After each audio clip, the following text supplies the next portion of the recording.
In a small town, there was a playground nobody used, right next to a graveyard. Legend said it was cursed. One evening, a brave boy named Tom decided to prove everyone wrong. He went to swing at midnight, daring the curse to show itself. The night was silent, except for the creaking of the swing. Suddenly, Tom felt cold hands grip his shoulders.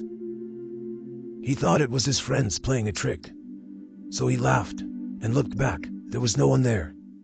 The grip tightened, and the swing started to move on its own, faster and faster. Tom tried to jump off, but the invisible hands wouldn't let go.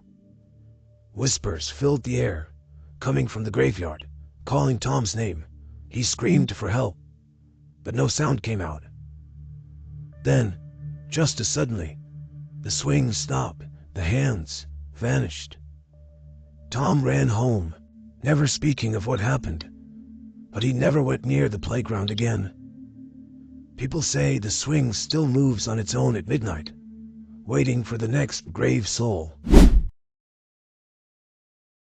In a small, quiet town, there was a house everyone avoided. It stood at the end of a lonely street, old and forgotten. People said it was haunted, but Tom, a brave young boy, didn't believe in ghosts. One night, feeling adventurous, Tom decided to explore the house. As he stepped inside, the door slammed shut behind him, and it was pitch dark. Tom's heart raced, but he pushed forward, using his flashlight. The air was cold, and he could see his breath. Suddenly, he heard footsteps upstairs. It must be the wind, Tom whispered to himself. He climbed the creaky stairs, the noise getting louder with each step. Reaching the top, Tom saw a door slightly open, with a strange light coming from inside. He pushed the door, and it creaked loudly. Inside, the room was empty, except for an old mirror. Tom looked into the mirror and saw not his reflection, the face of a ghostly child, crying out for help. Scared, Tom turned to run, but the door was gone. The walls seemed to whisper his name. Flashlight flickered and went out. In the darkness, the child's voice grew louder, begging Tom to help him find peace. Tom realized the ghost was not mean, but lost and scared. Gathering his courage, Tom spoke to the ghost, promising to find out what happened and help him. The next day, Tom learned a young boy had vanished in the house many years ago. With the town's help, they searched the house and found the boy's old toys in the basement, hidden away. Tom placed the toys in the room with the mirror, and that night, the ghost of the child appeared one last time, smiling. The house never made a sound again, and Tom knew the child's spirit had found peace. From then on, the town wasn't afraid of the old house, and Tom had made a new friend, even if just for a moment. Beneath the city's tallest building, a hidden evil wakes up, waiting for someone to unleash its darkness. In a big city, there was a new tall building that everyone talked about. It looked very cool and modern. Inside, people worked for a company that made new gadgets. But soon, strange things happened. Computers turned on by themselves, and sometimes people thought they heard whispers. Alex, who worked there, stayed late one night. It got really cold, and his computer showed weird numbers. He felt scared, but wanted to know what was happening. As he explored, the air felt heavier, and he started seeing shadows darting just out of sight, making his heart race.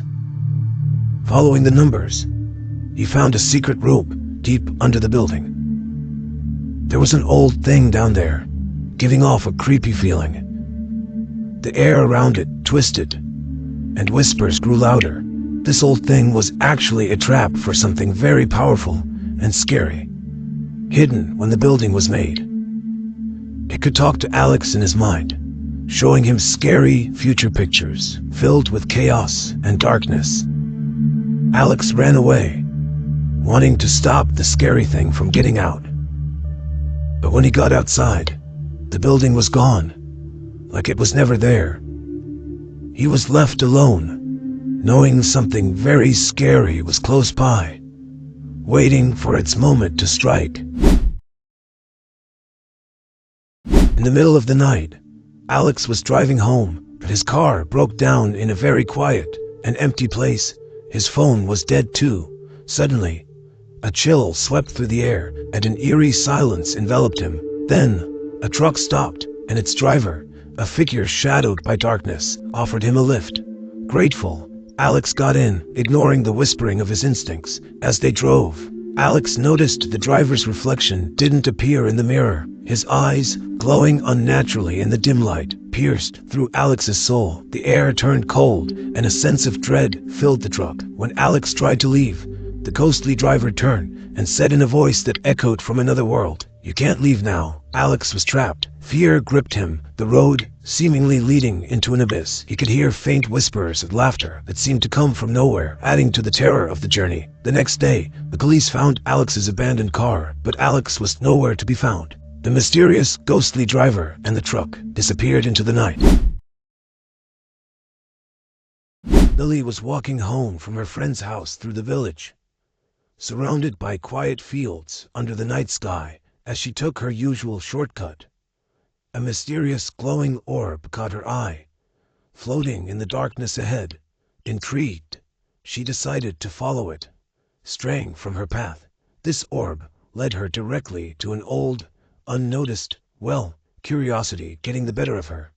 Lily peered into the well, just as the ground gave way beneath her, plunging her into a hidden chamber below. There, bathed in the light of the orb, stood an ancient mirror with strange symbols carved around its frame. Lily's reflection in the mirror began to twist and turn, transforming into a dark figure that copied her movements.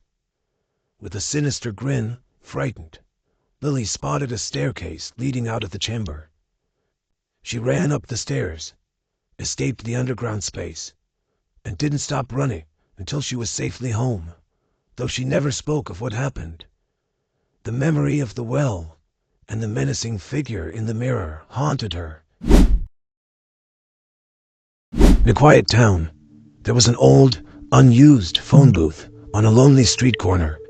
People whispered that if you entered it at midnight, you would hear a voice from the past or future. Leo, always up for a challenge, decided to try it out, thinking it was just a legend. On a chilly night, Leo stepped into the phone booth. The moment the clock struck midnight, the phone rang. Curious, but a bit scared, Leo answered. There was a whisper on the other end. "Leave now, or you'll stay forever."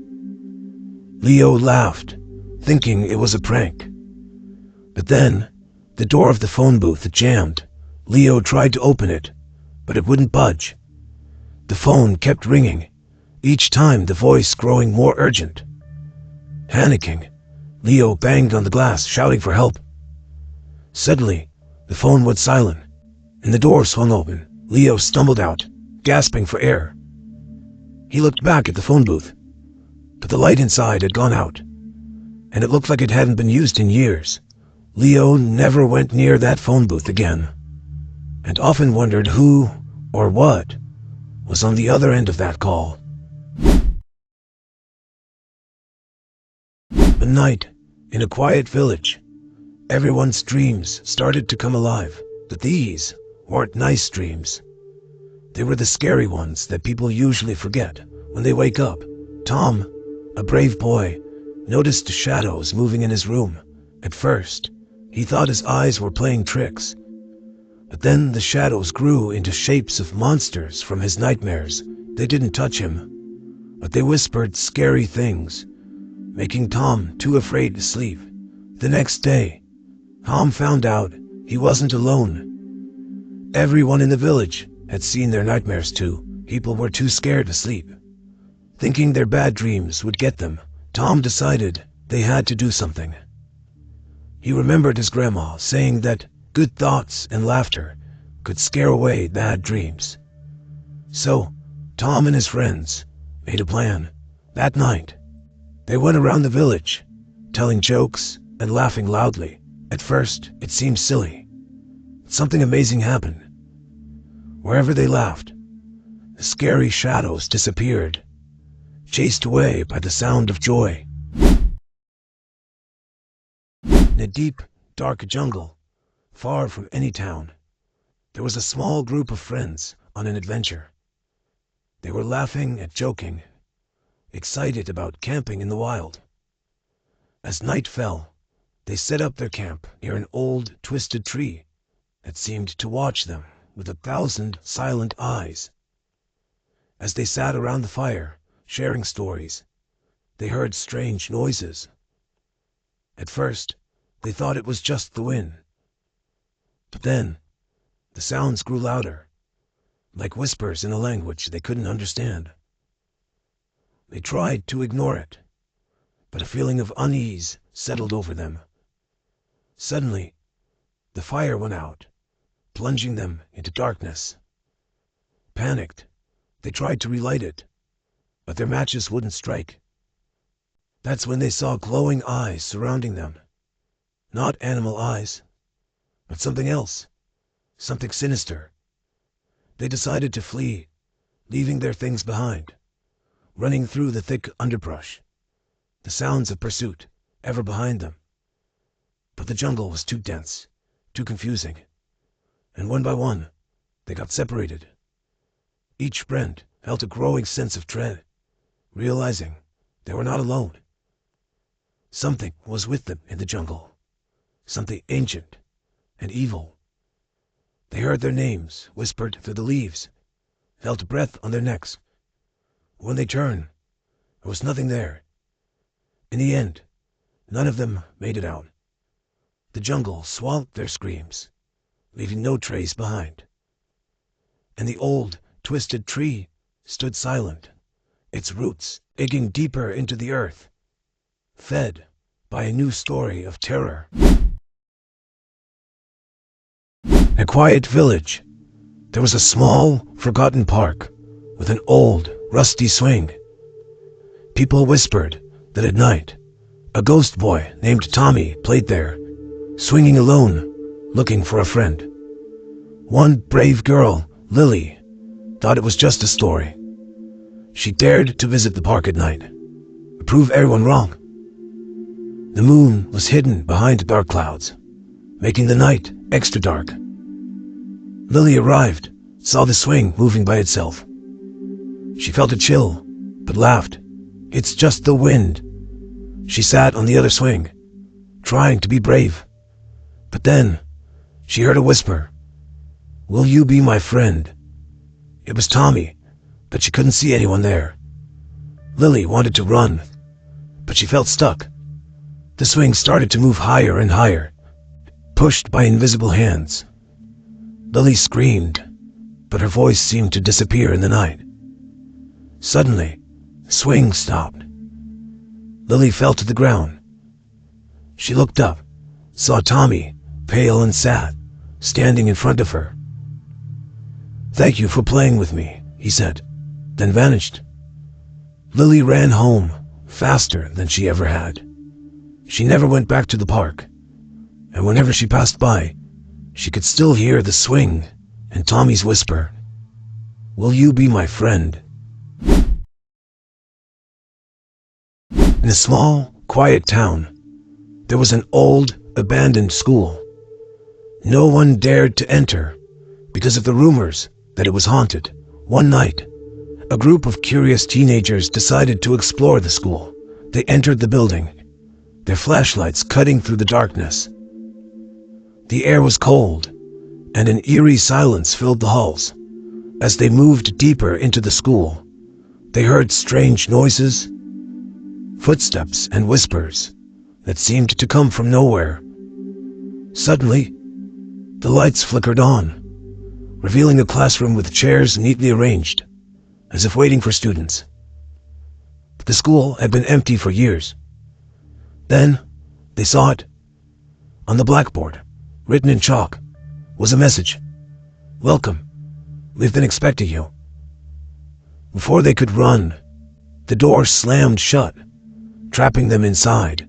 They turned around to see the ghostly figures of children, their eyes hollow, their smiles wide and terrifying. The teenagers realized these were the spirits of students who had mysteriously disappeared decades ago. They were trapped in the school, forever reliving their last day.